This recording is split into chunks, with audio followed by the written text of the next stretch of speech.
प्रकरण 1. जुगाड विकासाकडे नेणाऱ्या कार्यपद्धतीचं नवं तंत्र. कोणताही दृढाचार्य मोठ्या, अधिक गुंतागुंतीच्या आणि धक्कादायक गोष्टी करू शकतो, पण पार विरुद्ध मार्गाचा स्वीकार करून कार्यभाग साधण्यासाठी मात्र प्रखर बुद्धिमत्ता आणि अलौकिक क्षमता यांच्याच स्पर्शाची गरज असते आणि त्यासाठी लागणाऱ्या धाडसाची सुद्धा, असं अल्बर्ट आइन्स्टाईन म्हणतात.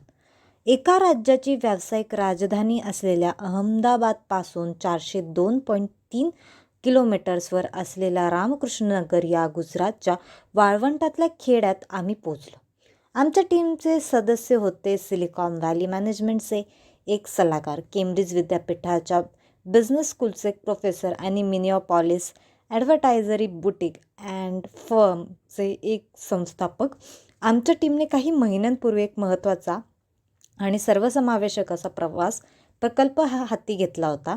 आमच्या या प्रकल्पाचा मुख्य उद्देश होता भारतासारख्या नावारूपाला येत असणाऱ्या व्यापारपेठेच्या नवीन तंत्रज्ञानाकडे बघण्याच्या दृष्टिकोनाचा वेध घेणं आणि त्यातून जगभरातल्या कॉर्पोरेट क्षेत्रातल्या मान्यवरांना या क्षेत्रात जाणवणाऱ्या कठीण आणि अशांत परिस्थितीत उद्भवणाऱ्या गुंतागुंतीच्या समस्या सोडवता येणं शक्य होईल का हे बघणं.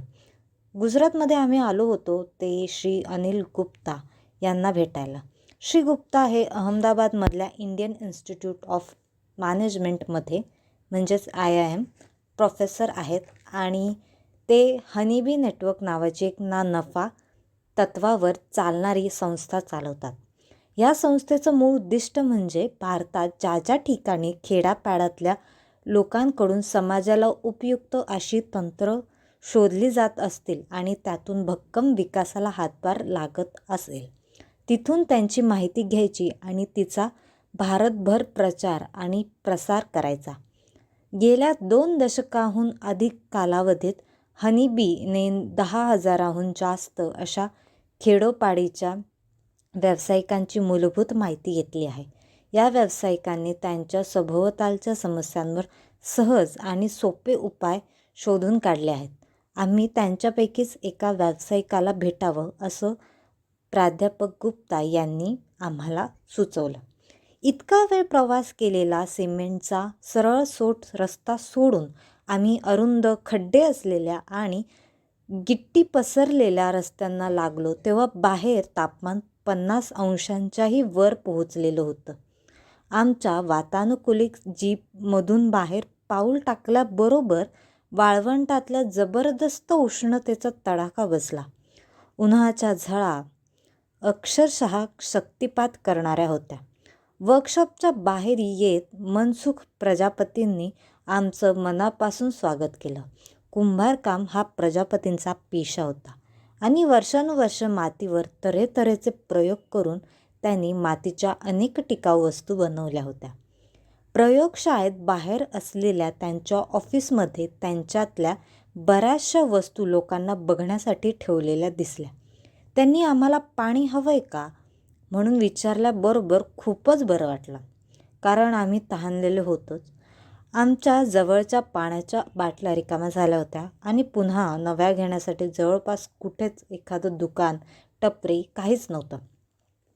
बाजूचाच एक नळ उघडून त्यांनी पेले भरले आणि आम्हाला देत ते म्हणाले, "हे घ्या माझ्या फ्रीजमधलं थंडगार पाणी." त्यांच्या चेहऱ्यावर समाधानाचं हसू होतं. थोडंसं गोंधळून जात आम्ही आमच्या समोरच्या टेराकोटाच्या पेटीकडे नीट निरखून पाहिलं.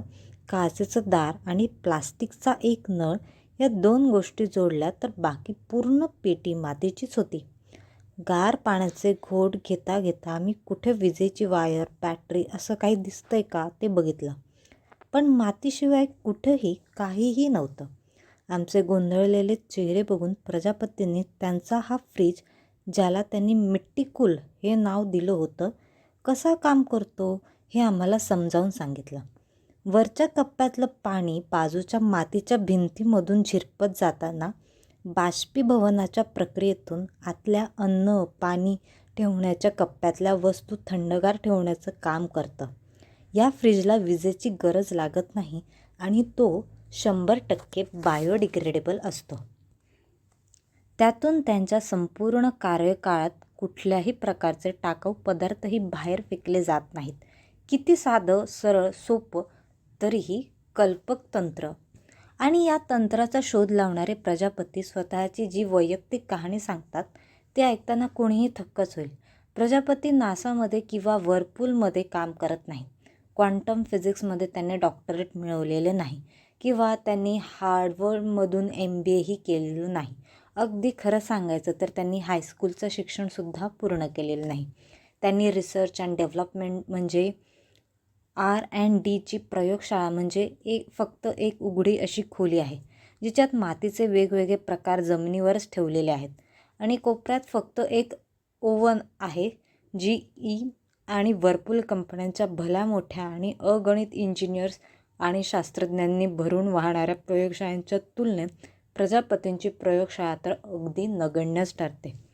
2001च्या प्रचंड भूकंपात प्रजापतींचं खेडं आणि आजूबाजूचा बराचसा परिसर उद्ध्वस्त झाला होता. त्यावेळी वृत्तपत्रात एक बातमी छापून आली होती. त्यात म्हटलं होतं, एक गरीब माणसाचा फ्रीज फुटला आहे. बातमीबरोबरच्या फोटोत मातीचा एक फुटका माठ दिसत होता. खेड्यातली माणसं माठांचा उपयोग पाणी आणण्यासाठी आणि ते थंड ठेवण्यासाठीही करतात. बातमीदारांना या माठाला जरी अगदी सहजपणे मजेनं फ्रीज म्हटलं असलं तरी त्या एका वाक्यानं प्रजापतींच्या मनात एक स्फुल्लिंग जागवला होता.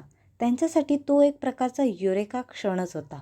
मातीचा वापर करून आपल्या गावकऱ्यांसाठी एक खराखुरा फ्रीज का बनवू नये आपण? दिसायला तो एखाद्या नेहमीच्या फ्रीजसारखा असेल, पण तो त्यांना परवडणाऱ्या किमतीत तर देता येईलच आपल्याला. शिवाय त्याला विजेची गरजही अजिबात भासणार नाही. 50 कोटींहून अधिक भारतीय लोक विजेच्या खात्रीपूर्वक होणाऱ्या पुरवठ्यापासून वंचित असंच आयुष्य जगत असतात. त्यांच्यात प्रजापतीच्या गावकऱ्यांचाही समावेश होताच. वाळवंटातल्या खेड्यापाड्यांमधून फळं, भाज्या आणि दूध यांचा पुरवठा कायमच अनियमित असतो.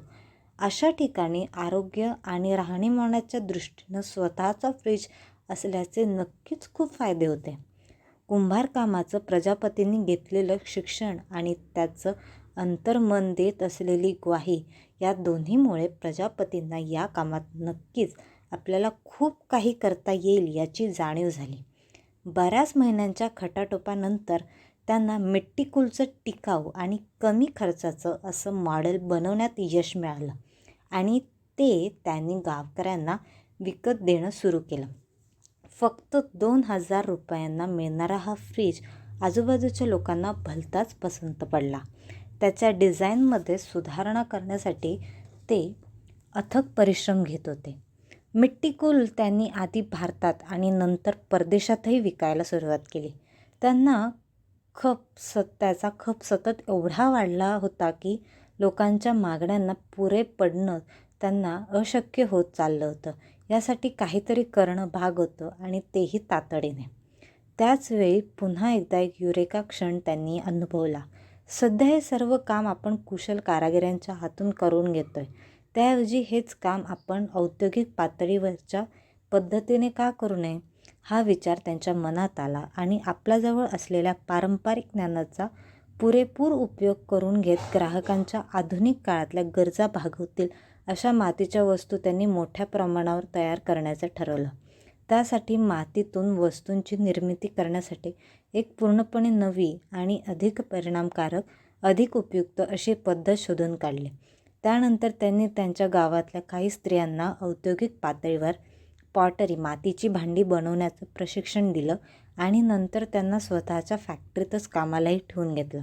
थोड्याच दिवसांनी भारताच्या एका कुठल्या तरी कोपऱ्यातल्या या खेड्यात पॉटरीच्या विश्वातली एक छोटीशी औद्योगिक क्रांतीच लोकांनी अनुभवली. प्रजापती यांच्या फॅक्टरीत मोठ्या प्रमाणावर तयार झालेलं पहिलं उत्पादन होतं मिट्टीकूलचंच. त्याच्या पाठोपाठ लगेचच त्यांनी मातीपासून इतरही वस्तूंचं उत्पादन सुरू केलं.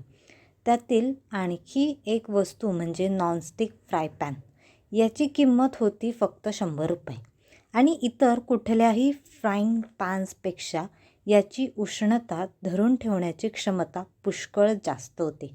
एक व्यक्ती आणि तिच्या मनातली एक कल्पना यातून फारसा पैसा न घालता आणि तरीही अतिशय लाभदायक ठरलेला एक उद्योग उभा राहिला आणि त्याचा झपाट्याने विकासही झाला. त्यातूनच आज प्रजापती यांच्या समाजातल्या अनेक लोकांना रोजगार मिळतोय आणि भारतात तसंच भारताबाहेरही अनेक ग्राहकांपर्यंत उत्तम माल पोहोचतोय. आजवर कधीही न अनुभवलेलं प्रजापतींचं हे संशोधन हे काम कोणालाही थक्क करून टाकणारं होतं. कमी खर्चातून काटकसरीने वस्तूंचं उत्पादन होतंय, तेही विपुल प्रमाणावर. जगभरातून त्यांच्या या कामासाठी त्यांच्यावर कौतुकाचा, प्रशंसेचा, बक्षिसांचा वर्षाव होतोय. भारताचा राष्ट्रपतींनीही याची दखल घेऊन त्यांना गौरव केला आहे, त्यांना बक्षीस दिलं आहे. फोर्ब्स या मासिकानंही त्यांचा समावेश भारतातल्या छोट्या छोट्या गावांमधून पुढे आलेल्या काही प्रभावी व्यावसायिकांमध्ये केला आहे. अशा काही मोजक्या लोकांमध्ये त्यांची गणना केली आहे, ज्यांचा कामाचा उत्तम प्रभाव अनेकांच्या जीवनावर पडला आहे. तर पुढच्या भागात आपण बघणार आहोत जुगाड, उपलब्ध वस्तूंमधून कल्पकतेनं समस्येचं निराकरण करण्याची धाडसी कला. जर तुम्हाला हा व्हिडिओ आवडला असेल तर लाईक, शेअर, सबस्क्राईब करायला विसरू नका. थँक्यू.